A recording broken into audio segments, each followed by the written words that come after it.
Muscle damage వల్ల muscle grow అవుతుందంటే it's time to update. అందరూ ఏమనుకుంటారంటే మనం ఎక్సర్సైజ్ చేసినప్పుడు మజిల్ ఫైబర్ డ్యామేజ్ అవుతుంది, రికవరీలో ఆ డ్యామేజ్ రిపేర్ అవుతుంది, దానివల్ల మజిల్ గ్రో అవుతుంది అంటారు. అక్కడ జస్ట్ ఒక డ్యామేజ్ సెల్ ఇంకో న్యూ సెల్తో రీప్లేస్ అవుతుంది, విచ్ ఇస్ నాట్ గ్రోత్. అలా అయితే ఎలక్ట్రిక్ షాక్ కొట్టిన వాళ్ళు ఫుట్బాలర్స్ మొత్తం మస్కులర్ ఉండాలి.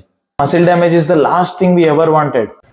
Why don't you explain this to me like I am an 8-year-old? All right. Muscle stimulus ki grow అవుతుంది, which is high threshold motor unit recruitment and high degree of active mechanical tension. Why don't you explain this to me like I'm 5? For example, ఒక వాళ్ళ brick damage అయితే ఇంకో brick తో replace చేస్తాం. ఇలానే damage చేస్తే ఉన్న బ్రిక్స్ అన్ని రీప్లేస్మెంట్ కే పోతాయి. మనం వాళ్ళని స్ట్రాంగ్ గా బిల్డ్ చేయాలి అంటే ఎక్కువ బ్రిక్స్ ని ఫామ్ చేయాలి rather than damaging and replacing. అలానే జిమ్ కి వెళ్ళి ఓవర్ ట్రైనింగ్ చేస్తే డ్యామేజ్ అండ్ ఇంజురీస్ తప్ప గ్రోత్ ఉండదు. ఫాస్ట్ గా వాళ్ళని బిల్డ్ చేయాలి అంటే ఎక్కువ వర్కర్స్ కావాలి, అదే మోటార్ యూనిట్ రిక్రూట్మెంట్. అలాగే workers control and hard work చేయాలి, which is active mechanical tension. ఒక శాంపుల్ ట్రైనింగ్ ప్లాన్ ఇలా ఉండాలి.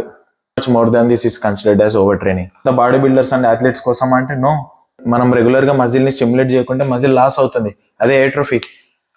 లో మజిల్ మాస్ అంటే more diseases and ageing faster. We study on exercise and sports science and nutrition. Hope this helps. Have a good game. Cheers.